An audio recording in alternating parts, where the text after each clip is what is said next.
Friends, आज हम देखने जा रहे हैं कि इन्फेक्शियस डिसीज किसे कहते हैं। Infectious diseases are the diseases which are spread through contaminated air, water, food, sexual contact, through body fluids or vector like insect and other animals are called as infectious diseases. तो इन बीमारियों को हम infectious diseases कहते हैं। I will explain here what is mean by vector. Vector किसे कहते हैं? तो वो एनिमल्स जो बीमारी फैलाते हैं या जरिया बनते हैं बीमारी को फैलाने का, या जो डिसीज कॉजिंग पैथोजन को जो है कैरी करते हैं और इन्फेक्ट करते हैं, उन एनिमल्स को हम वेक्टर्स कहते हैं। ये इंसेक्ट भी हो सकते हैं या एनिमल्स भी हो सकते हैं। इंसेक्ट में हम जानते हैं मॉस्किटो, है ना, मॉस्किटो। तो वो बीमारी जो वेक्टर के जरिए से होती है उसको हम वेक्टर बॉर्न डिसीज कहते हैं। वो बीमारियां जो पानी से होती है उसको हम वाटर बॉर्न डिसीज कहते हैं। वो बीमारियां जो हवा से होती है उन्हें हम एयर बॉर्न डिसीज कहते हैं। तो इस तरह से स्टूडेंट्स, जो वेक्टर बॉर्न डिसीजेस होती है ये किसके जरिए से होती है? ये होती है एनिमल और इंसेक्ट के जरिए से। Example, mosquito. मॉस्किटो बाइटिंग के जरिए से क्या होता है? हमारे बॉडी के अंदर प्लाज्मोडियम ट्रांसफर होता है और वो प्लाज्मोडियम हमें इन्फेक्ट होने के बाद मलेरिया नामी बीमारी पैदा करता है। तो student, it is about the infectious diseases and vectors. Now students, in your text books one of the important chart is given. You have to remember it always. Why? Because this topic is repeated in standard 12th also. आप ये 12th में भी पढ़ते हैं, वहां पर ये सब डिसीजेस है। यही डिसीजेस के मोड ऑफ इन्फेक्शन कैसे होते हैं, इनके सिम्टम्स क्या होते हैं, ये बीमारियों से कैसे प्रिवेंशन किया जा सकता है, इनका ट्रीटमेंट क्या है, ये हम आप पूरा वहां पर देखेंगे। तो इस तरह से, और ये जनरल डिसीजेस हैं, हमारे सराउंडिंग में ये बीमारियां होती रहती हैं, इसलिए हमको इनको याद रखना चाहिए। यहाँ सबसे पहली जो डिसीज दी हुई है वो दी हुई है ट्यूबरक्यूलोसिस। ट्यूबरक्लोसिस क्या है स्टूडेंट्स? ट्यूबरक्लोसिस बोले तो टीबी, इसको हम शॉर्ट में टीबी कहते हैं। ये एक बैक्टीरिया के जरिए से होती है, उस बैक्टीरिया का नाम है माइकोबैक्टीरियम ट्यूबरक्यूली। और ये बीमारी का इन्फेक्शन कैसे होता है? ये थूकने से होता है। अगर कोई पेशेंट थूकता है या छींकता है या खांसता है,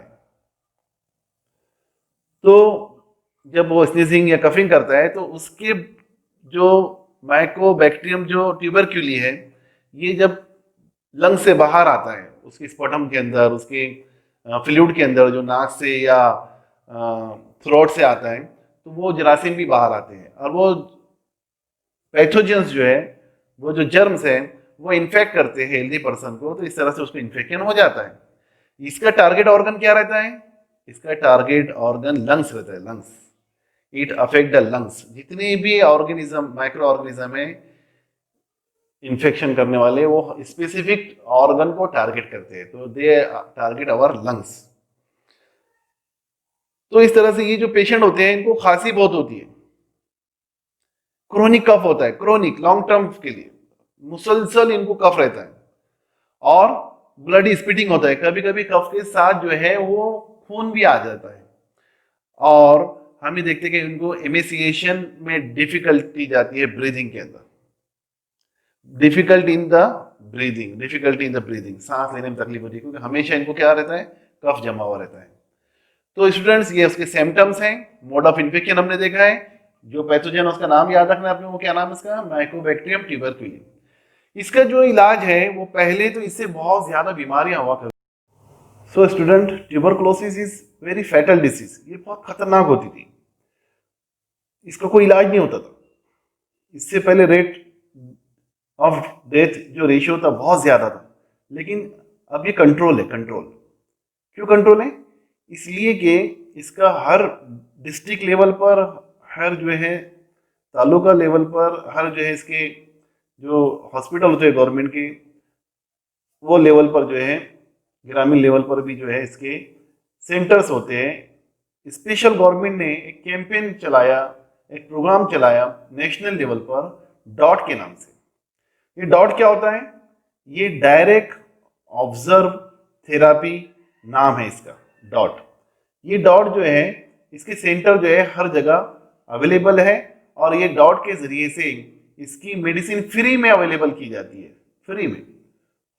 तो स्टूडेंट्स, अगर ये डिसीज है तो डेंजर नहीं है, इसका इलाज है, और इसका डेथ रेशियो एकदम कम हो गया अभी। तो एक तो ये इसका इलाज है। दूसरा, ये अगर किसी को हो जाती है तो ये पेशेंट को आइसोलेशन में डाल देना चाहिए। आइसोलेशन ऑफ पेशेंट जरूरी है कि घर में उसके कोने में उसका सब खाना पीने का चीजें सब अलग होना चाहिए। फिर उसी तरह से इसकी रेगुलर मेडिसिन इस डॉट के जरिए से, यानी डायरेक्ट ऑब्जर्व थेरापी के सेंटरों के जरिए से जो दी जाती है वो हासिल करते रहना चाहिए। So student, it is about first disease, that is tuberculosis. दूसरी इंपॉर्टेंट डिसीज है हेपेटाइटिस। हेपेटाइटिस क्या है? हेपेटाइटिस हम आम जबान में इसको जो है जॉन्डिस कहते हैं, लेकिन ये इन्फ्लेमेशन ऑफ लीवर है। ये लीवर की डिसीज है। ये एक वायरल डिसीज है जो वायरस के जरिए से लीवर को इन्फेक्ट करती है, वायरस के जरिए से लीवर के। अब इसके जो वायरस होते हैं, तो इसमें से ए जो है वो कंटामिनेटेड वाटर और फूड के जरिए से फैलता है, और बाकी के जितने भी डिसीजेस हैं वो बी सी डी, हेपेटाइटिस के 5 टाइप है। Hepatitis A, hepatitis B, hepatitis C, hepatitis D, hepatitis E. तो हेपेटाइटिस जो बी सी डी ई है, ये जो फैलती है ये ब्लड ट्रांसफ्यूजन से फैलती है। अगर एक हेल्दी पर्सन को अगर से इन्फेक्टेड पर्सन का ब्लड ट्रांसफर हो जाता है, उससे फैलती है। रेजर है, ब्लेड, और इसी तरह से ब्रश और कॉन्टेक्ट से, ब्लड कॉन्टेक्ट की डिसीज है ये किसी का सलाइवा, पेशेंट का सलाइवा अगर से दूसरे को लग जाता है, या फिर उसका ब्लड का जो ट्रांसफ्यूजन के दौरान ये फैलने के इसके चांसेस ज्यादा है। तो ये जो डिसीज है हेपेटाइटिस डिसीज है, ये वायरस टारगेट करता है ह्यूमन के लीवर को, जैसे ट्यूबरकुलोसिस किसको टारगेट करता है? लंग्स को। Yes, very good. तो हम देखते हैं कि ये जो बीमारियां हैं कौन कौन सी है। तो ये 5 किस्म के वायरसेस हैं, और इनसे जो डिसीज होती है उसको हेपेटाइटिस कहते हैं। सिंपल डिसीज जो है हमारे यहाँ जो वाटर और फूड कंटामिनेशन की वजह से होती है वो हेपेटाइटिस ए है, और इसको हम जो है जॉन्डिस भी कहते हैं। तो स्टूडेंट्स, इसी तरह से इसके जो सिम्टम्स है वो क्या है? इसके सिम्टम बहुत ही ज्यादा सिंपल है। एनोरेक्सिया होता है, इसमें पेशेंट की जो है भूख नहीं लगती है, ठीक है। दूसरी चीज, उसको यूरिन येलो होती है, उसकी आंखें येलो हो जाती है, उसके नेल्स येलो हो जाते हैं ब्लड की कमी की वजह से, वीकनेस आ जाती है, नौसिया होते हैं, मटलाट, वोमिटिंग, और ग्रे कलर के स्टूल्स इसको होते हैं। ये इसके सिम्टम्स हैं। इसी तरह से ये जो डिसीज है इसकी प्रिवेंशन क्या है? तो सबसे पहले ये अगर से कंटेमिनेटेड वाटर और फूड से होती है तो क्या करना चाहिए हमें? खाना जो है हमने कवर्ड फूड खाना चाहिए, ठीक है। ढके हुए खाने को खाना चाहिए, खुला नहीं खाना चाहिए। देखिए, अगर कोई चीज खरीद के ला रहे हैं हम, तो ये फूड खुली है कि वहां की रखी हुई तो मत लीजिए, क्योंकि उस पर फ्लाइज बैठी होंगी, मॉस्किटो बैठे होंगे, कितने जो है इंसेक्ट बैठे होंगे, और उसके जरिए से वो वायरस जो है वहां पर पैथोजन जो है वो ट्रांसफर हो गए हमारी फूड पर। इसी तरह से दूसरा क्या है? बॉइल्ड वाटर पीना चाहिए, ताकि बॉइल करने के बाद क्या होता है, पानी में के जो पैथोजन है वो खत्म हो जाते हैं।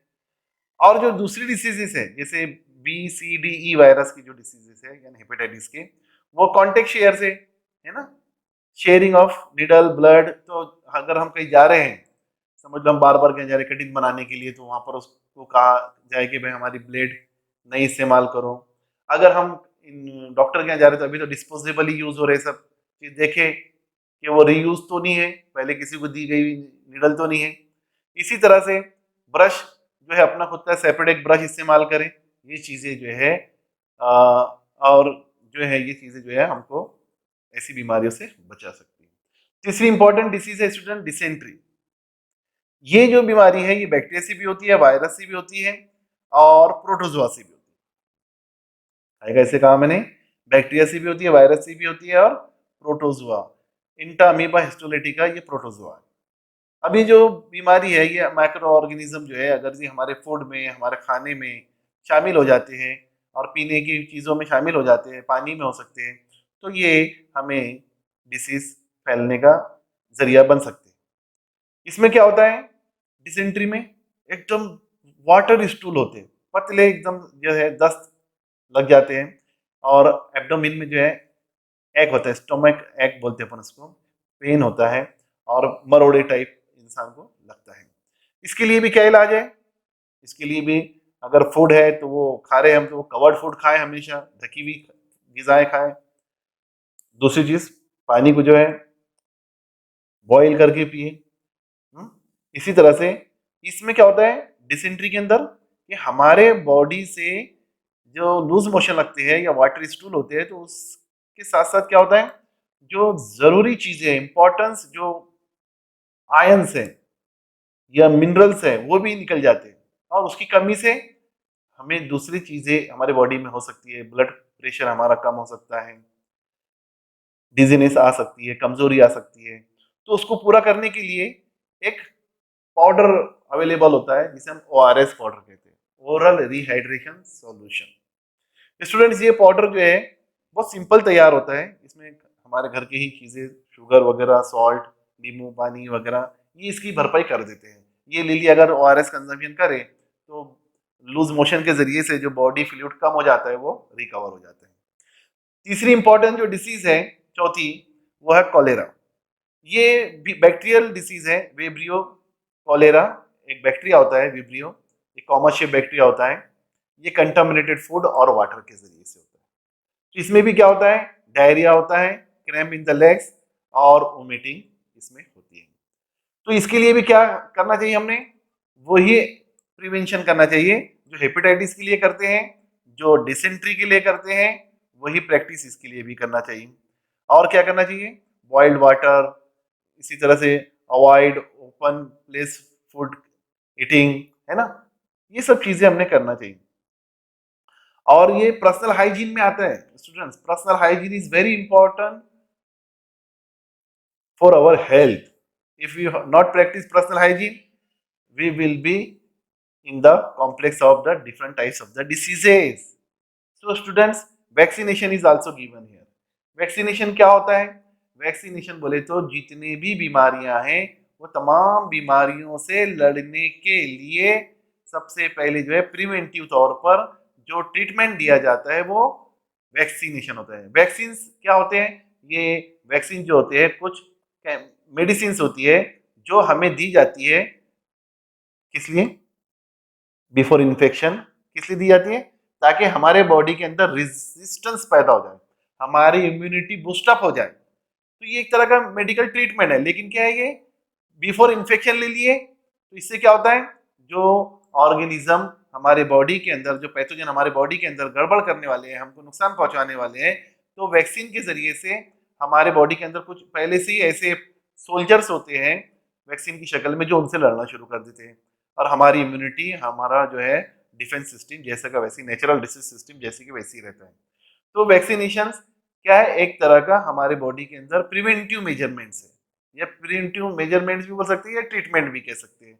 तो इस तरह से मुख्तलिफ किस्म की जो पेंडेमिक डिसीज होती है, एपिडेमिक डिसीजेस होती है, ये तमाम डिसीजेस के अंदर जो है हमें वैक्सीन लेना चाहिए, ताकि जो है हम मुख्तलिफ किस्म के डेंजर डिसीजेस से फ्यूचर में बचें।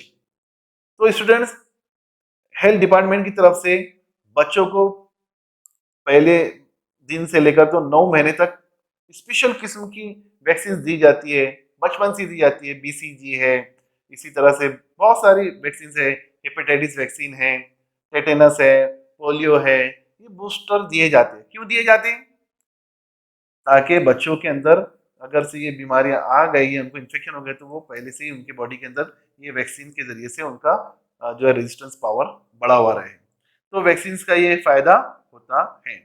तो टाइम टू टाइम जो इसका एक चार्ट आता है, हॉस्पिटल से मिलता है, वो चार्ट को आप ऑब्जर्व कीजिए घर में, अगर छोटे बच्चे होंगे तो।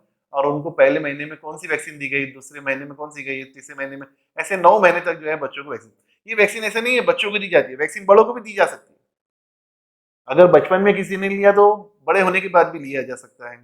जैसे कुत्ता काटने के बाद हम एक वैक्सीन लेते हैं, एंटी रेबीज वैक्सीन, ARV बोलते हैं हम उसको। तो अगर से ये वैक्सीन अगर हमने 10 दिन के अंदर कुत्ता काटने के बाद नहीं लिए तो इसके वायरस का इन्फेक्शन हमको हो सकता है। अगर हमने ले लिए तो वो वायरस पर वो वैक्सीन के जरिए से हम काबू कर लेते हैं, कंट्रोल कर लेते हैं। तो vaccination is important process in the field of the yes health. इसके बाद जो डिसीज है स्टूडेंट्स, वो है टाइफाइड। ये बैक्टीरिया के जरिए से होती है। ये भी कंटामिनेटेड फूड और वाटर के जरिए से होती है।